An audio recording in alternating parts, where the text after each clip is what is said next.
Welcome back to Panel Day Superheroes Ahoy. So, today we are going to talk about some books that I got recently from worthing.in. So, I came across this website which sells second-hand books, and I thought I'll check them out. So, last month I ordered some books from Worthing, and what I really liked was they give categories, very good level of details for the bagging and boarding of the comics, and they have a very good collection. And usually when we go to stores we see that some of them are priced high and some of them are not very good condition also, especially in stores in Bangalore. We don't get these comics for at least like less than 300, and most of the times you will not really get a good treatment. But in Worthing, I was able to see different categories like 99 rupees comics, and it was divided as per the decade, and then also it had different categories. Like there were complete sets, and there were also some of the rare books. So if you're not looking to buy something expensive for a collection, you can also buy the books just to read them. So in my first pack I tried to take a mix of both. Some of the books that looked really interesting, what I generally tend to do is get a sample of a book if it's available on Kindle, and then see how it is, and then order the book. So most of the times the books that I buy, especially these old English comics from the 80s and the 90s, they are mostly for reading, not for collecting as such. So that's what I did. So in this pack I took a mixed bag. So I took something called Gilgamesh. So Gilgamesh volume 1, 2 and 3 was a complete set. It was by Starlin. So I thought I'll check it out, and looked quite different. So this is not the Gilgamesh from that you saw in Eternals. This is based on the Greek mythology.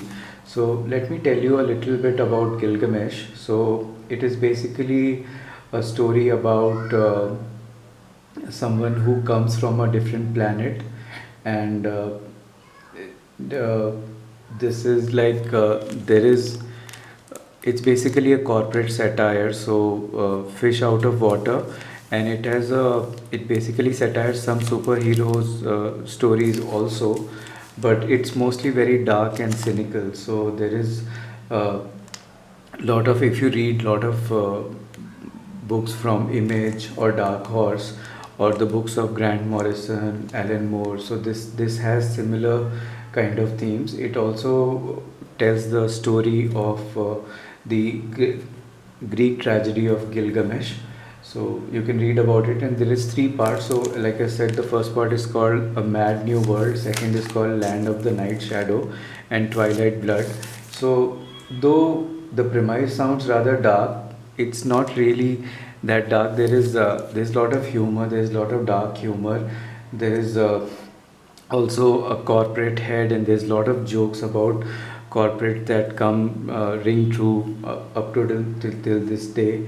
And then there is some crazy action sequences. It's an adult theme comic book, and but there's the adult themes are uh, not very livid, but yeah, it's definitely meant for mature readers, and there's a lot of fun to be had in this book. So I was really happy that something I just picked on a whim, it turned out to be so good. So this was Gilgamesh.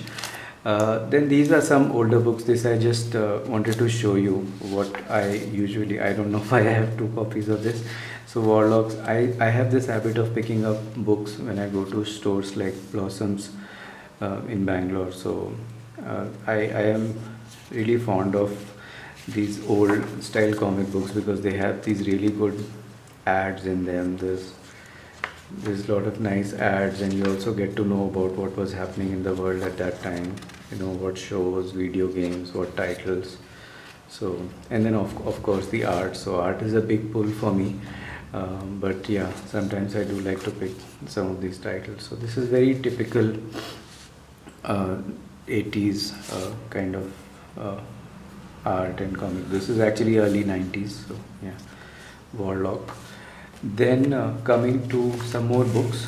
So some of these books that were there on Worthing were properly bagged and boarded. So I read them and then I again bagged and boarded them. So this was Captain Atom. The cover is just awesome. Unfortunately, the print was not very good in this. This is not the fault of the seller, but that's how the book was. And the story also was not that great, but this was Captain Atom. There is just some allusions to Green Lantern, but it's not really a proper superhero telling. You might want to check this out. Then moving to some of the titles which I again picked because of the cover. So this was Chronos. This is also based in the DC universe, but as the title suggests, now this reminded me of a time travel movie like Time Crimes or something. So and the title is also very interesting, climax at times. And so Chronos is basically, it's just a mid issue. It's not really something that I read from the start, but this basically begins by a superhero who's you see an old version of that of that person, and then he's talking that back in my day I used to be a superhero and how I paid the price. Then it moves to proper 80s style comic book telling, right? Like busy panels and a lot of characters and cool kind of punches. So basically there is a lot of, and you can see the Green Lantern logo. So this is based in the DC universe. So yeah, the main plot is a lot of timelines, you know, playing with the timeline. There is a character called Linear Man. So basically this hero travels to different timelines and he's trying to stop the supervillain from disturbing the fabric of time and space continuum. So there's very typical tropes of typical time travel story that happen in it. It's not really very interesting until the time jump happens. So and when the time jump happens, the characters sort of jump through different periods of time. And yeah, it's an average story, I would say, but it's not really a bad read as such. There is some fun. Some of the characters are weirdly drawn. Then of course you get these ads and yeah, so this is the main guy who's Chronos, which was a little disappointing because I really thought the Chronos was this guy who was on the cover, but this is just actually some lion men that are shown in Rangers costume. So that's what they talk about. Like, looks like we got a couple of runaway Dante, and there's some humor in there. So this is where they jump through different timelines. They jump to a wasteland. There's also a lot of Renaissance settings, so a lot of Renaissance kind of things, which is a little tough to relate to. Then yeah, so this is how they keep jumping in different time periods, and then so it's right in the middle. I mean, there's no conclusion as such that happens. So this issue particularly ends with this Chronos guy jumping back to New York. So and then he says, so the adventure begins. Then you cut back to sort of a morose ending with, you cut back to this old narrator, and there's some philosophical things that are written here. Men talk of killing time while time quietly kills them. So it's a nice book. I mean, good for picking something up from Worthing. Then coming to my favorite buy of this lot. This is two books called the Hacker Files. Now there's a lot of story around the Hacker Files. So apparently there is this famous writer called group called Bob Wayne and Louis Schreiner. So they actually are, I mean, Louis Schreiner talks very in great detail about his input into how this project was started. So this was again something based at DC, but something based in a lot of realism. So it's then again background of software and hackers, and you know, this whole thing about the paranoia about getting hacked. So the writer Louis actually worked in some software companies back in the 90s. So that's where he draws a lot of stories from. He talks about a big bad, and there's a very interesting narrator or your main character who's actually a nerd, and uh, the now you see them a lot in popular culture and films, but back in 90s there were not many of them. So yeah, this is where he's just playing some video game, he gets a call, the world is collapsing and he needs to save it, and there's Pentagon involved, and basically he has to travel somewhere, and there's a lot of jokes about corporate culture, how he's poor and unkempt, and he's trying to help.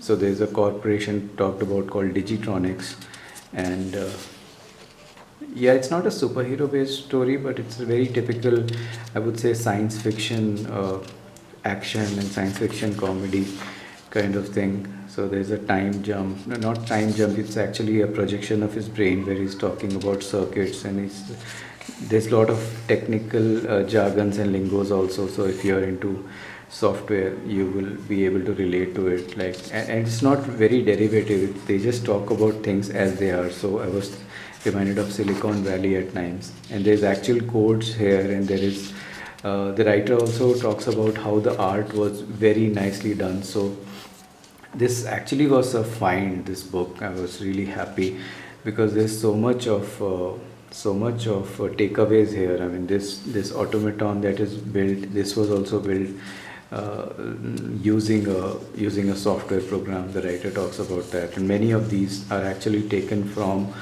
codes and from programs. So it's not all boring. There's a lot of action and fun and comedy that also happens. So this is Hacker Files. This was actually a 12-issue mini-series that they had, and yeah, so this was issue 1. I didn't get issue 2, but I did get issue 3. The cover, as you can see, is great. It just looks like something from an 8-bit video game. And they actually talk about how the prints, how the covers were done. It was done off a CD that was sent to the DC office. So there you see the story has progressed a little further. There's a little more havoc at play. All these books are called Soft War, so it's a nice play on software. There's this big mountain where there's a research facility inside of a tunnel, and typical NSA kind of elements and security, and this talks about how these gates are very thick. They need a blast to get through them. And there's some humor here. There's a nice Guy Gardner ad here. This talks about again some more characters and arcade games, and there is some corporate kind of intrigue and sabotage and things like that happen. So what I really liked was our character. He's not a very smart, I mean, he is a smart aleck, but he's not right all the time. So there is some vulnerability that's been built into him. At times he feels like a fool. So there is a character here, a hacker character, who also helps him with this. And there's some coding jokes here, Sylvester's crafty code and the real virus. So how he is not able to replicate the virus, and he looks like a fool, and this is how the hacking was done back in those days. Heavily encrypted disk file that the virus has been reading for the instructions, and how you basically connect to phone lines, copy the files. So yeah, grandfather style of hacking. And then it's really interesting, and there's computer programs that are given. There's some running around, some action happening, code orange alert, and that's where it ends. So not much is concluded here.